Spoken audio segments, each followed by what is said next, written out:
Les pido de favor que me acompañen en sus Biblias. Vamos a estudiar la palabra. Vamos al libro de Hebreos. Continuamos con nuestro estudio del libro a los Hebreos, la carta a los Hebreos. Capítulo 6.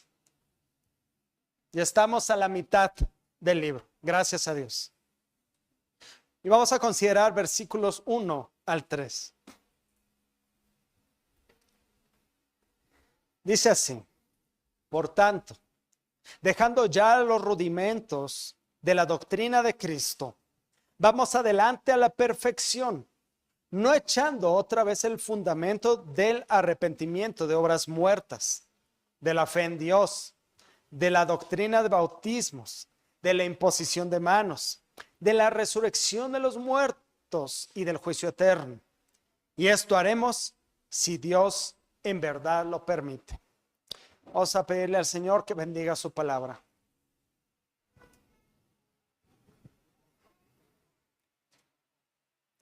Padre Celestial, venimos ante ti una vez más, oh Dios, rogándote en este momento que nos hables.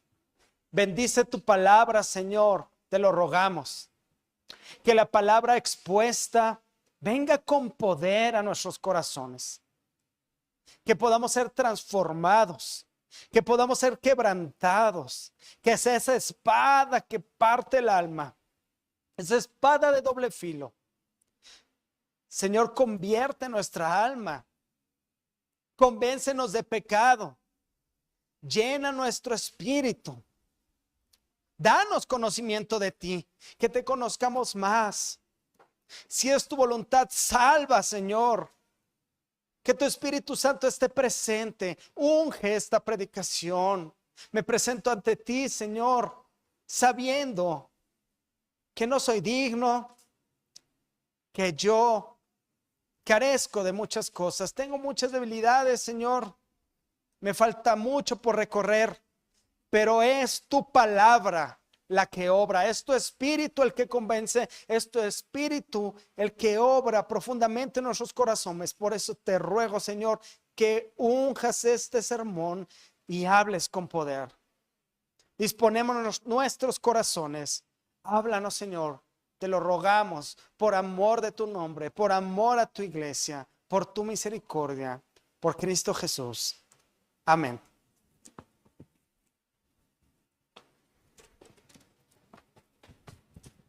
Alguna vez tuve la oportunidad de estar participando en una obra de construcción de una casa. Era la casa de mi hermano y todos en la familia estábamos muy emocionados de que mi hermano hubiera comenzado a construir su casa. Recuerdo un día, una noche que él me llevó al terreno y ya lo tenía dividido con tablas, con lazos, y él me decía: aquí van a estar las recámaras, aquí va a estar la cocina, aquí va a estar el comedor, la sala. Él lo tenía muy bien proyectado. Honestamente, yo no lograba visualizarlo bien, pero él lo tenía muy claro. Unas semanas después, fuimos toda la familia a ayudarle, desde el más pequeño, que tenía como 6 años, hasta el más grande, que era mi papá. Es mi papá. Y comenzamos a ayudarle. Había que limpiar el terreno, había que quitar rocas. Empezamos desde picar piedra, tal cual, con un zapapicos, estamos picando piedra, sacándolas en carretilla. Estamos limpiando el terreno porque después iban a venir unas máquinas, iba a venir maquinaria a hacer un gran hoyo para hacer los cimientos. Aquellos que alguna vez hayan participado en la obra sabrán de qué estoy hablando. Hay que hacer un hoyo muy grande para entonces hacer los cimientos. Y entonces, ya que estaba el hoyo hecho, comenzamos a introducir ese hoyo diferentes materiales. Y entre ellos teníamos que regresar varias piedras, piedras de todos los tamaños, chicas, medianas, grandes, muy pesadas, las que aguantábamos en la carretilla. Esa es una de las cosas más cansadas, de verdad, que he hecho en mi vida. Mis respetos para los que trabajan en la obra, es muy pesado. Bueno, cualquier albañil, cualquier director de obra o cualquier arquitecto e incluso me atrevería a afirmar que casi cualquier persona, por sentido común, sabe que después de poner los cimientos, se comienza a avanzar en la construcción de la casa, ¿cierto? No vuelves a echar los cimientos, ¿o sí? Cimientos, después construir la casa. Y eso, hermanos, es lo que el autor está tratando de decirnos en esta porción de la palabra. Ya hemos echado los cimientos, dice. No hay razón para echar cimiento sobre cimiento. No es lógico. Dice, tenemos que avanzar. De manera, hermanos, que mi deseo en esta tarde es que, si Dios nos lo permite, podamos comprender cuáles son las doctrinas que son el cimiento de nuestra fe, sabiendo que tenemos un firme cimiento que abrazamos y vamos adelante a la perfección. Repito, tenemos un firme cimiento que abrazamos y vamos adelante a la perfección. Comenzaré con el punto número 1, van a ser 3 puntos y el primero va a ser un poco más extenso porque va a estar dividido en otros 3 puntos. Este primer punto es el siguiente. Hay un fundamento. En el cristianismo, en la fe, hay un fundamento. Es verdad lo que dice en español el himno Cuán firme cimiento de John Ripon, que dice: cuán firme cimiento se ha dado a la fe de Dios en su eterna palabra de amor. ¿Qué más él pudiera en su libro añadir, si todo a sus hijos lo ha dicho el Señor? Bueno, pero ¿cuáles son estos cimientos o estos fundamentos? ¿Cuáles son? Para dar respuesta a esta pregunta, me gustaría abordar este texto de una manera diferente que en otras ocasiones, si me lo permiten. Es decir, me gustaría abordarlo un poco en desorden, porque voy a comenzar a partir de la segunda parte del versículo 1, siguiendo al versículo 2, que dice, si pueden seguir en sus Biblias, dice: no echando otra vez el fundamento del arrepentimiento, de obras muertas, de la fe en Dios, de la doctrina de bautismos, de la imposición de manos, de la resurrección de los muertos y del juicio eterno.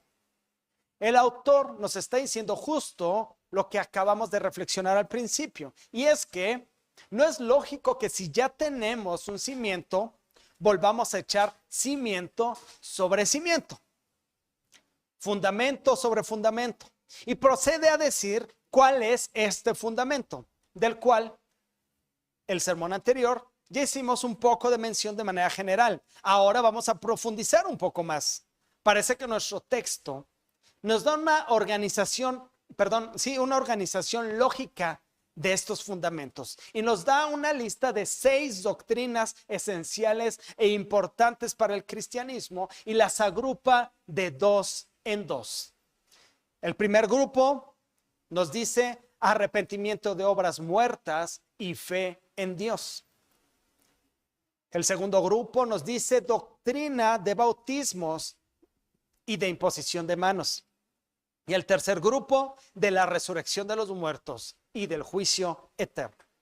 Todo el concepto que está manejando desde el final del capítulo anterior hasta estos versículos nos da la idea de que en ese entonces, tal vez, muy probablemente, había una especie de catecismo para este momento que se está escribiendo este libro. Pues recordemos que en el capítulo anterior, si quieren verlo, en el versículo 12 dice: debiendo ustedes ya ser maestros después de tanto tiempo. Ok, nos da una idea general. Ya pasó mucho tiempo en esa iglesia, se les ha enseñado durante un largo tiempo. Aquí esta carta se escribió probablemente entre el 64 y el 69 y es durante el reinado de Nerón, después de que él incendiara Roma, es lo más probable. Así que estamos hablando al menos de 30 años después de la muerte y resurrección de Cristo. Es decir, es casi una generación. De hecho, algunos consideran generación 30 años. Entonces ya es toda una generación la que ha pasado. Es más, los que eran pequeños cuando se comenzó a predicar el evangelio ya tienen al menos entre 30 y 40 años. Algunos que habían escuchado el evangelio ya siendo grandes, ya murieron. De hecho, ya muchos de los que estuvieron con Jesús a este momento ya habían muerto.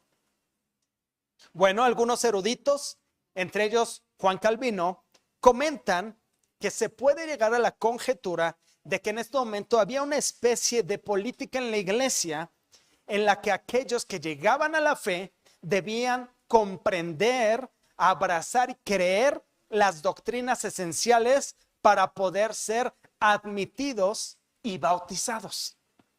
¿Ok? Ahora veamos cuáles son estas doctrinas esenciales que se debían de saber. Este fundamento del cual nos está hablando el autor. Número 1. Repito, arrepentimiento de obras muertas y fe en Dios. La expresión arrepentimiento de obras muertas se puede leer también, debido a la intención del autor, arrepentimiento de obras de muerte o arrepentimiento de obras que llevan a la muerte. Y lo más lógico es comprender que se refiere a esa vida antes de que Cristo Jesús nos diera una nueva vida. Esto lo sabemos porque en el capítulo 9, versículo 14, el mismo autor maneja la misma idea diciéndolo de la siguiente manera. Dice, cuanto más la sangre de Cristo, el cual mediante el Espíritu Eterno se ofreció a sí mismo sin mancha a Dios, limpiará vuestras conciencias de obras muertas para que sirváis al Dios vivo. ¿Ok? Está hablando de esas obras esa vida que llevaron antes. Y dice, cuánto más la sangre de Cristo va a limpiar sus conciencias de la vida que llevaron en el pasado cuando eran pecadores. Entonces estas son las obras de muerte. ¿Ok? Juan Calvino, en su análisis del libro de Hebreos, dice, cuando este autor añade la expresión de obras muertas, nos da a entender de que habla del primer arrepentimiento, es decir, cuando llegas a la fe. Porque aunque todo pecado es una obra muerta, ya sea porque conduce a la muerte o porque procede de la muerte espiritual del alma, sin embargo, dice, no se puede decir propiamente que los fieles, aquellos a quienes está dirigiendo, ya nacidos de nuevo del Espíritu de Dios, se arrepientan de las obras muertas. La regeneración no se perfecciona en ellos, pero debido a la semilla de nueva vida que hay en ellos, por pequeña que sea, al menos puede decirse que no pueden considerarse ellos muertos ante Dios. Por eso, dice, cuando alguien ya es cristiano, cuando alguien ya es creyente, no se le puede decir arrepiéntete de obras muertas en el sentido que lo está diciendo el autor. Porque aunque peque, ¿sí?, no se puede hablar de esta manera. Dice, por pequeña que sea la semilla, ¿sí?, no se puede considerar que estas personas son muertas ante Dios, ya tienen nueva vida. Así que el arrepentimiento de obras muertas u obras que llevan a la muerte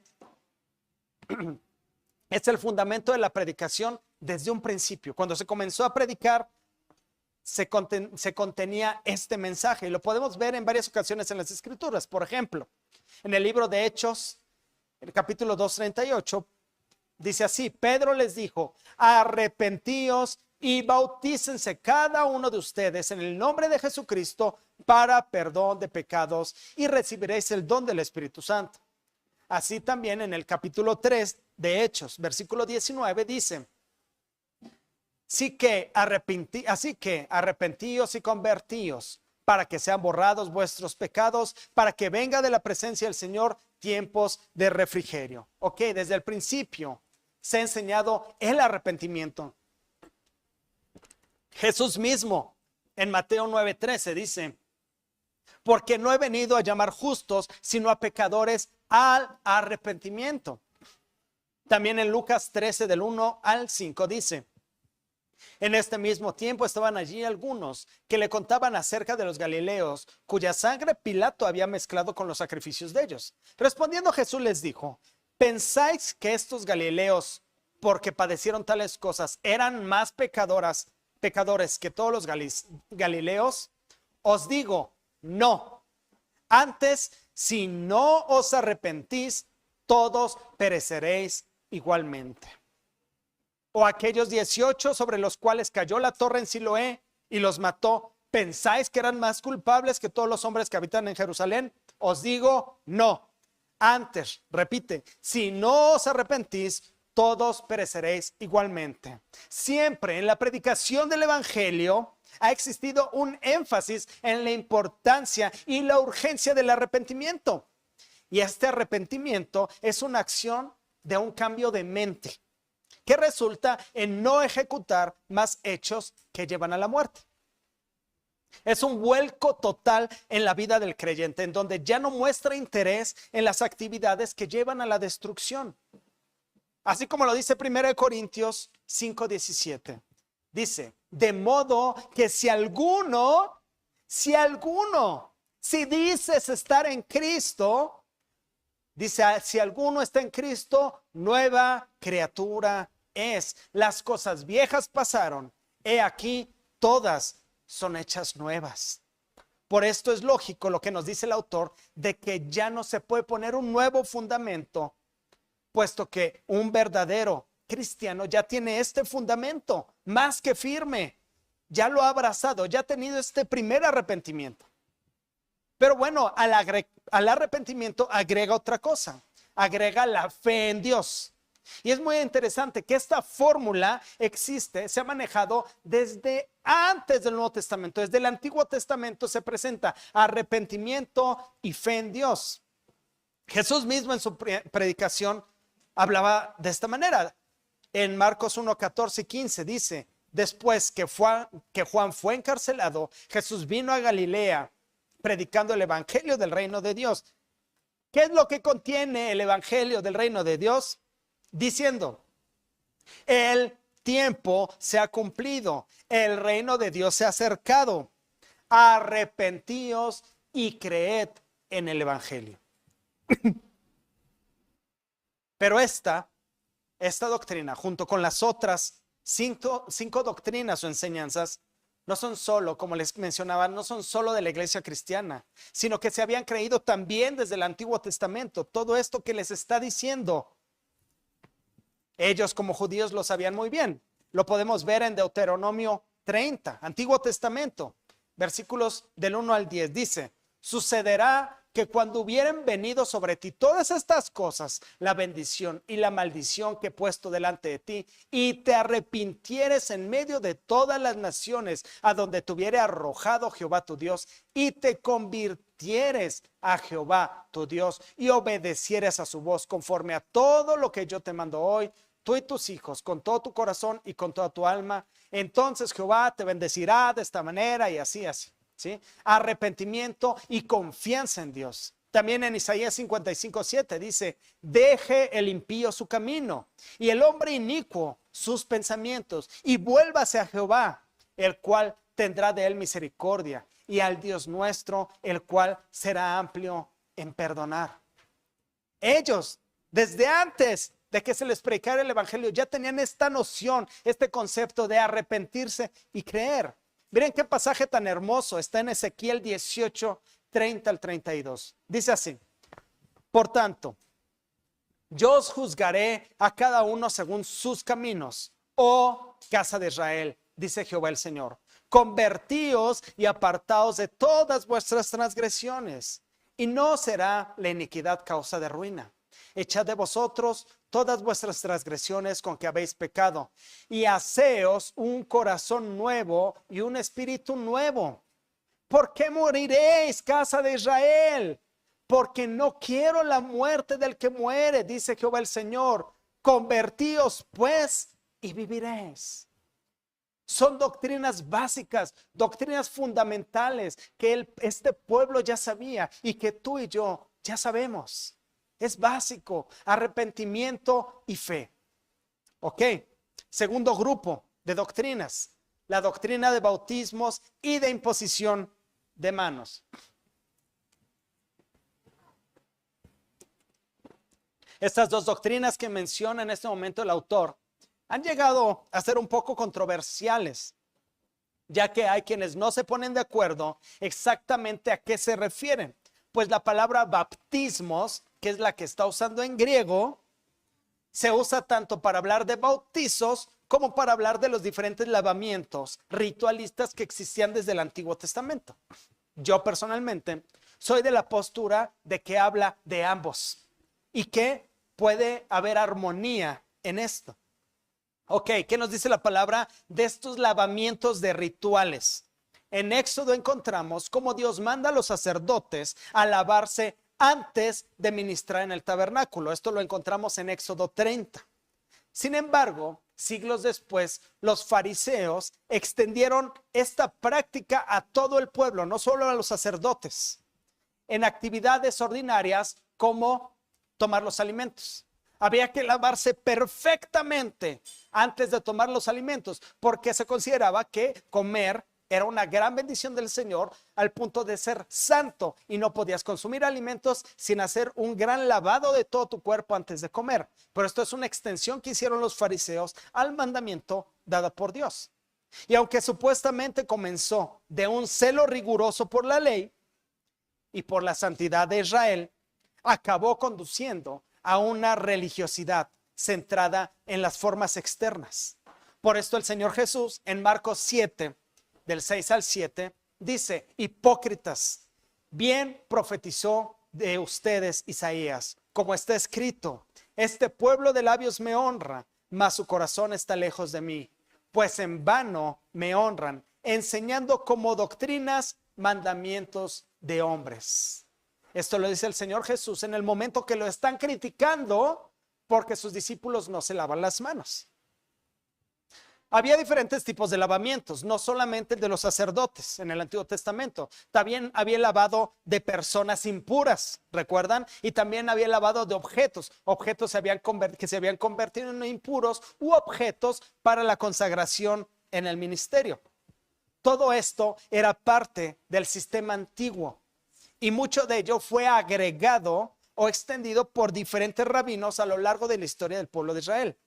No necesariamente mandado por Dios, pero el mismo autor en Hebreos 9, del 9 a 10, habla de estos rituales de la siguiente manera.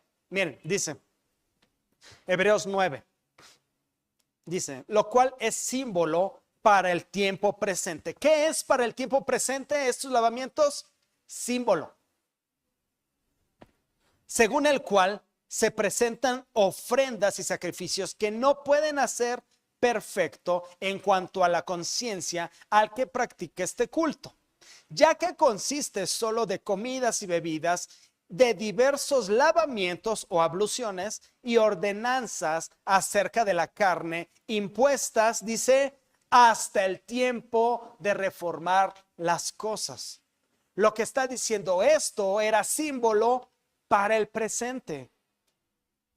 En el presente, para el presente era símbolo. Pero ahora que es el tiempo de reformar las cosas, dice, se acabó. Fueron impuestas hasta este tiempo. Esto ya no. Lo que está diciendo entonces es que estos lavamientos apuntaban a algo, apuntaban a un más grande y verdadero lavamiento. ¿Y cuál es este? El lavamiento de la sangre de Cristo. Lo podemos ver, si quieren anotar, si quieren buscarlo, en Efesios 5. Versículos 25 al 26.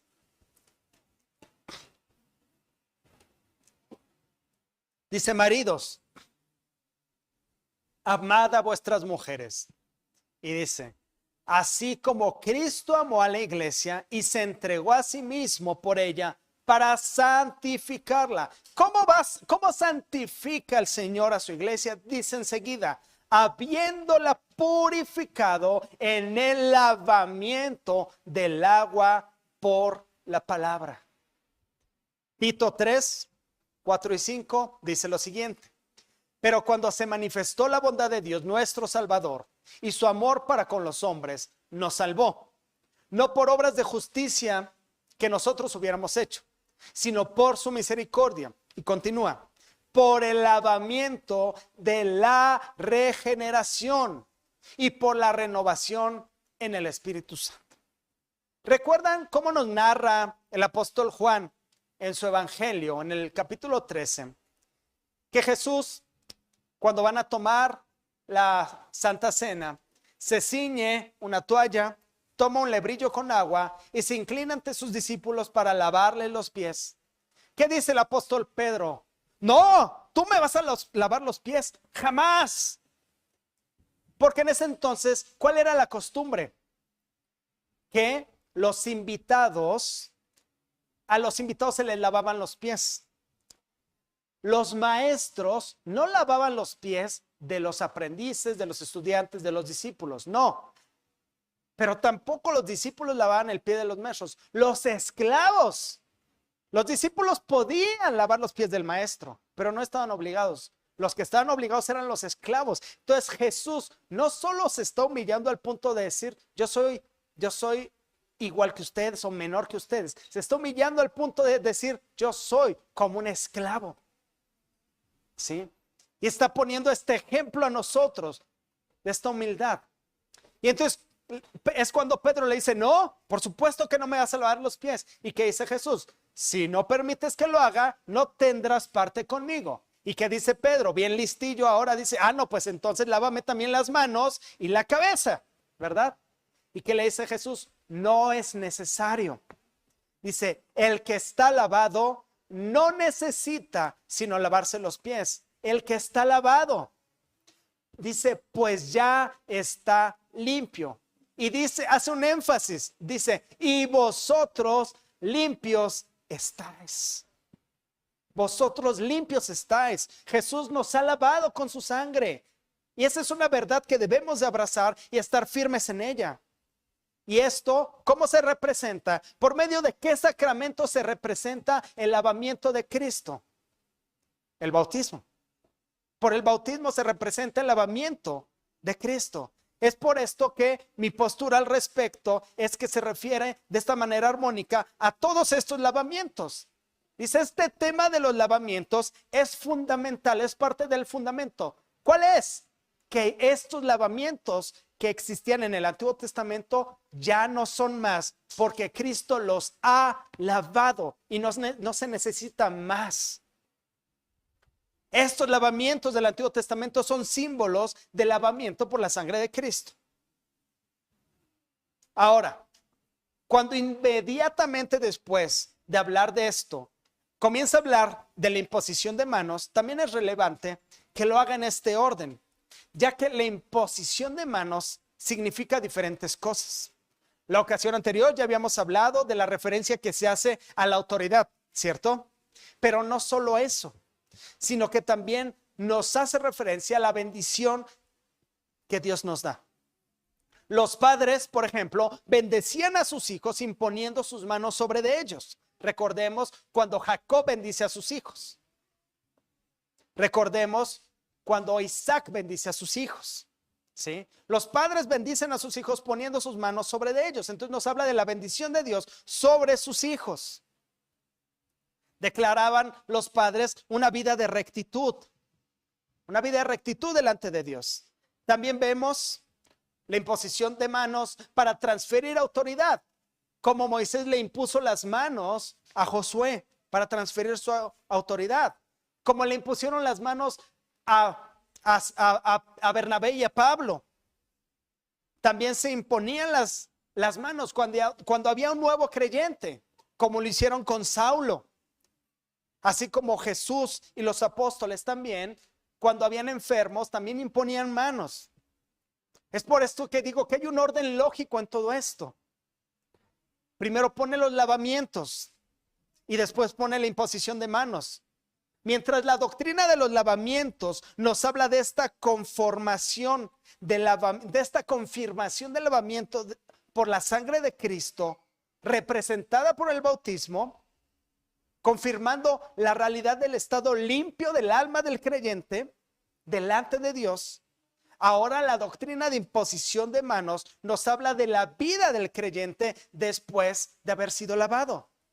Es decir, la doctrina de imposición de manos nos habla de estas bendiciones que vienen ya en la vida del cristiano. Nos habla de la vida cristiana, de la santificación, de la práctica de la piedad, de todo esto es de lo que nos habla la imposición de manos. Por eso es este orden en el que nos va dando las doctrinas.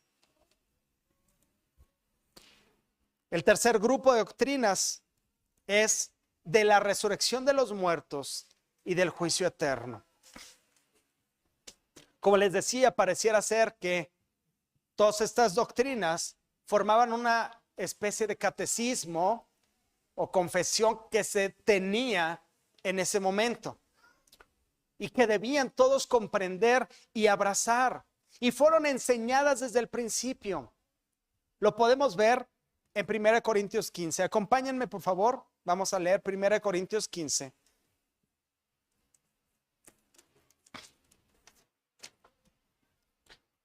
Porque se ve aquí que desde un principio es un fundamento la doctrina de la resurrección de los muertos.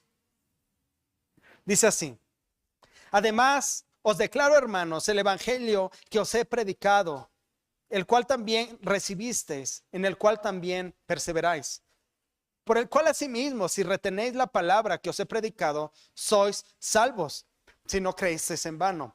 Porque primeramente os he enseñado lo que asimismo recibí, que Cristo murió por nuestros pecados, conforme a las Escrituras, y que fue sepultado y que resucitó al tercer día, conforme a las Escrituras, y que apareció a Cefas y después a los 12.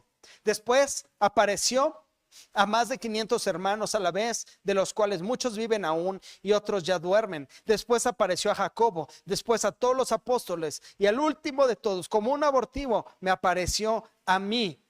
Ok, aquí de todo el mensaje del evangelio que acaba de presentar el apóstol Pablo, utilizó 5 versículos para hablar de la resurrección. Es muy importante la resurrección en la predicación del evangelio. Y continúa: porque yo soy el más pequeño de los apóstoles, que no soy digno de ser llamado apóstol, porque perseguí a la iglesia de Dios. Pero por la gracia de Dios soy lo que soy, y su gracia no ha sido en vano para conmigo. Antes he trabajado más que todos ellos, pero no yo, sino la gracia de Dios conmigo. Ahora, continuamos en el versículo 12. Pero si se predica de Cristo que resucitó de los muertos, ¿cómo dicen algunos entre vosotros que no hay resurrección de los muertos? Aquí está hablando de la secta de los saduceos. Porque si no hay resurrección de muertos, tampoco Cristo resucitó. Y si Cristo no resucitó, vana es entonces nuestra predicación, vana es también nuestra fe. Y somos hallados falsos testigos de Dios, porque hemos testificado de Dios que Él resucitó a Cristo, al cual no resucitó, si en verdad los muertos no resucitan. Porque si los muertos no resucitan, tampoco Cristo resucitó. Y si Cristo no resucitó, vuestra fe es vana, aún estáis en vuestros pecados. ¿Se dan cuenta qué importante es la resurrección, la doctrina de la resurrección? Al final termina diciéndoles: si Cristo no resucitó, ustedes siguen en pecados. Vana es la fe, dice. De nada sirve tanta predicación si no hablamos de la resurrección. Dice más adelante, versículo 20: mas ahora Cristo ha resucitado de los muertos, primicias de los que durmieron es hecho. ¿Qué significa primicias? Que es el primero. Porque cuanto la muerte entró por un hombre, también por un hombre la resurrección de los muertos. Porque así como Adán todos mueren, también en Cristo todos serán vivificados, pero cada uno en su debido orden. Cristo las primicias, luego los que son de Cristo en su venida, luego el fin, cuando entregue el reino al Dios y Padre, cuando haya suprimido todo dominio, toda autoridad y potencia. Y luego más adelante, en el versículo 35 dice: pero dirá alguno, ¿cómo resucitarán los muertos? ¿Con qué cuerpo vendrán? Necio, lo que tú siembras no se vivifica, sino muere antes. Y lo que siembras no es el cuerpo que ha de salir, sino el grano desnudo, ya sea de trigo o de otro grano. Pero Dios le da el cuerpo como Él quiso, y a cada semilla su propio cuerpo. No toda carne es la misma, sino que una carne es todos los hombres, otra carne la de las bestias, y otra la de los peces, y otra la de las aves. Y hay cuerpos celestiales y cuerpos terrenales, pero una es la gloria de los celestiales y otra es la de los terrenales. ¿Cuál va a ser la gloria de los terrenales? La resurrección. La resurrección en Cristo es la única gloria que pueden llegar a tener, si acaso, los terrenales. El versículo 42 dice: así también en la resurrección de los muertos, se siembra en corrupción, resucitará en incorrupción. Se siembra en deshonra, resucitará en gloria. Se siembra en debilidad, resucitará en poder. La doctrina de la resurrección, hermanos, es básica. Es indispensable en tu fe. Que conozcas, que comprendas, que abraces, que la entiendas por completo. Y esto fue enseñado desde el principio. Y junto con esto, el juicio eterno. Si pueden acompañarme a Hechos 17:31. También fue un mensaje que fue acompañando el evangelio desde un principio. Hechos 17:31. El apóstol Pablo, predicando, dice: por cuanto ha establecido Dios un día en el cual juzgará al mundo con justicia por aquel varón a quien designó, dando fe a todos con haberle levantado de los muertos. Todo el tiempo va relacionado: resurrección de los muertos, juicio de Dios. Es cierto, va a haber resurrección de los muertos, pero después de esta resurrección va a haber un juicio. Y la pregunta es: ¿tú vas a resucitar para vida o para humillación y destrucción perpetua? Este es el llamado a la reflexión. Es un hecho. Estas son las doctrinas básicas del cristianismo. Y si no las comprendes y las abrazas, debes de preguntarte seriamente: ¿yo cuando resucite iré a vida eterna o a destrucción perpetua? Es importante que si no lo tienes claro, vayas delante de Dios con urgencia y le ruegues: Señor, sálvame. Rinde tu vida a Cristo, arrepiéntete de tus pecados y cree en el único que al final te puede dar vida y te puede resucitar. Bien, ahora continuamos con el segundo punto y regresaremos al principio de nuestro pasaje. El segundo punto es: debemos avanzar a la madurez. Ya me lo terminamos. Debemos avanzar a la madurez. Regresando a nuestro pasaje, dice así: por tanto, ya dejando los rudimentos de la doctrina de Cristo, vamos adelante a la perfección. Ok, dice ya dejando los rudimentos de la doctrina de Cristo. ¿A qué se refiere? Ya los vamos a dejar de enseñar, ya no nos van a importar, porque ahora vamos por cosas más importantes. Vamos por enseñanzas ya de otro nivel, entonces ya no vamos a predicar los bautismos, el arrepentimiento. ¿A eso se referirá? ¿Así lo vamos a dejar? ¿A eso se refiere con ya dejando? No. Es tan ilógico como pensar: bueno, ya puse los cimientos de una casa, los dejo ahí y pongo la casa en otro lado, ¿cierto? No se pueden quitar los cimientos de la casa. Se construye la casa sobre los cimientos. ¿A qué se refiere con dejando ya? Tengámoslos ahí, abrazados, firmes, confesados, creídos, vividos, ahí que estén presentes y sigamos avanzando. Dice: debemos avanzar hacia la perfección. La palabra aquí que se usa en griego nos habla de madurez, hacia la madurez. ¿Y por qué habla de la madurez? Porque es de lo que nos estaba hablando en el capítulo anterior. Si me acompañan al 5:14, el último versículo dice: pero el alimento sólido es para los que han alcanzado madurez. Ok, está diciendo: para que alcancemos madurez, dejemos bien firmes los cimientos y avancemos. Si no avanzamos, no alcanzaremos madurez. Necesitamos avanzar. Avanzar en el aprendizaje, avanzar en las doctrinas. No puede ser que hayamos o que haya varios creyentes de muchos años y no avancen en su fe y siguen batallando con lo mismo. Hermanos, no es lo mismo que se acerque una persona con el pastor, un nuevo creyente, alguien que tiene 1 o 2 años y le diga: hermano pastor, sigo batallando con ver pornografía, sigo batallando con no administrar bien mis finanzas. No es lo mismo esta persona que aún está empezando a que llegue una persona después de 10, 15, 20 años y diga: hermano, sigo batallando con eso, con lo que llegué a la fe. Aún no sé administrar mis finanzas. Aún sigo dejando a mi familia sola. Aún sigo sin vivir en integridad. No es lo mismo. Tenemos que avanzar. Abracemos el fundamento y avancemos a la madurez. Y finalmente, el tercer punto dice así, en el versículo 3, dice: y esto haremos si Dios en verdad lo permite. ¿A qué se refiere con y esto haremos?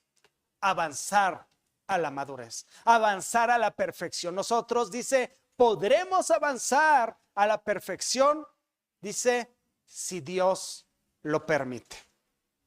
2 puntos, ya lo mencionábamos la vez pasada. No podemos avanzar, no podemos crecer si no lo hacemos de la mano de Dios. Si lo intentamos en nuestras fuerzas, no vamos a avanzar. Decíamos la vez pasada, la palabra dice: si Dios no edifica la casa, en vano trabajan los que la edifican. El Señor Jesús dice: porque separados de mí, ustedes nada pueden hacer. No podemos hacer nada sin Cristo. No podemos intentar avanzar si no estamos con Cristo. Así que separados de Él no podemos intentarlo. Si vamos a avanzar de la mano de Dios, con su ayuda, con su disciplina, con la iglesia misma. Vamos a avanzar a la perfección, vamos a avanzar a la madurez. Pero también este punto es un preámbulo para lo que nos va a decir adelante. Es para que estemos expectantes, hermanos, para el siguiente mensaje, que lo leamos de manera anticipada, que meditemos, porque va a tocar un punto muy delicado. Nos dice: si Dios lo permite, avanzaremos. Pero más adelante dice: porque es imposible que los que una vez fueron iluminados y gustaron del don celestial y fueron hechos partícipes del Espíritu Santo, y asimismo gustaron de la buena palabra de Dios y los poderes del siglo venidero, y recayeron, sean otra vez renovados para arrepentimiento, crucificando de nuevo para sí mismos al Hijo de Dios y exponiéndole al vituperio. Es muy interesante la conexión que hace con esta frase. En el versículo 3, el autor dice: avanzaremos. Dice: si Dios lo permite. Y inmediatamente después dice: porque es imposible. Dios no lo va a permitir si se dan estas condiciones. Y esto vendrá en el siguiente mensaje. Pero ahora, hermanos, la pregunta es esta: ¿conoces bien los fundamentos? ¿De verdad los comprendes? ¿Los abrazas? ¿Tu vida como cristiano es una vida verdaderamente fundamentada en estos 6 principios? ¿Se dan cuenta cómo están agrupados estos principios? Arrepentimiento de obras muertas y fe en Dios es cuando inicias tu vida cristiana, cuando el Señor te salva. Doctrina de bautismos y de imposición de manos, la santificación, tu vida como cristiano, de la resurrección de los muertos y del juicio eterno, es el fin. Así se reduce lo que debe se resume, lo que debe de entender y comprender mínimamente un cristiano. La pregunta es: ¿tú lo comprendes? ¿De verdad lo dominas? Puede venir alguien de afuera y preguntarte: ¿y lo sabes? Porque si no lo sabes, si no lo entiendes, es bueno que lo estudies y que te comiences a preguntar: ¿por qué no lo entiendo? Ciertamente este es el fundamento. y es un fundamento firme. Tenemos, hermanos, un fundamento firme que abrazamos y a partir de este fundamento vamos adelante a la perfección. Amén. Vamos a orar, hermanos.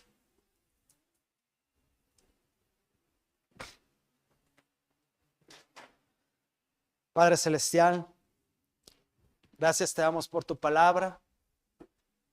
Gracias por tu Santo Espíritu, Señor, que esté en medio nuestro. Señor, hemos escuchado tu palabra. Queremos rogarte que nos ayudes a abrazarla. Que este fundamento del cual se nos ha hablado en esta tarde, podamos comprenderlo, podamos abrazarlo, creerlo y vivirlo. Y que si hay algo que no comprendamos, que no entendamos por completo, nos podamos acercar a los hermanos para poder estudiarlos.